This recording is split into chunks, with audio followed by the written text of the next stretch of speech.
ఈ సింహరాశి వాళ్ళకి ఆల్మోస్ట్ 80% ఫిబ్రవరి మంత్లో చాలా చాలా అనుకూలంగా ఉంది, చాలా దివ్యంగా కూడా ఉందని మనం చెప్పుకోవాలన్నమాట. మనం గోచారం ప్రకారం సూర్యుడు వీళ్ళకి 7th హౌస్లో ఉండటం వల్ల ఫస్ట్ యాత్రలు చేస్తారు.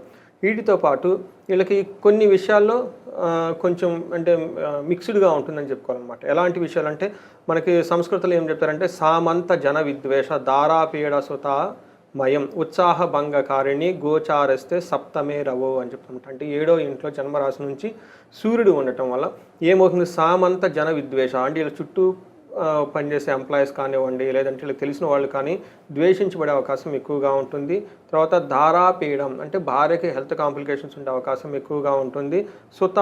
సుతామయం అంటే ఈవెన్ పిల్లలకు కూడాను కొంచెం అనారోగ్యం వచ్చే అవకాశం ఎక్కువగా ఉంటుంది. అంతేకాకుండా ఉత్సాహ భంగకారిణి ఏదైనా యాక్టివ్గా ఒక పని చేద్దామని కనుక అనుకుంటూ ఉంటే ఈ పనిలో ఆటంకాలు పరిచే వాళ్ళు ఎక్కువగా ఉంటారనమాట. ఈ విధంగా కొంచెం 50-50గా ఉంటుంది, అంత ఉత్సాహంగా ఉండదని చెప్పుకోవాలి. అంతేకాకుండా ఫస్ట్ హౌస్లో దృష్టి ఉండటం వల్ల శారీరకంగా కొంచెం టైర్డ్నెస్గా ఉండేసి హెల్త్ కూడా అప్సెట్ అయ్యే అవకాశం ఎక్కువగా ఉంది. ఇది సూర్యుడి వల్ల సింహరాశి వాళ్ళకి ఫిబ్రవరి మాసంలో, అందులోనే 12th to 25th ఈ మధ్యలో దీని యొక్క తీవ్రత ఎక్కువగా ఉంటుంది. సో 12th to 25th అనేది సింహరాశి వాళ్ళు చాలా జాగ్రత్తగా ఉండాల్సిన సమయం.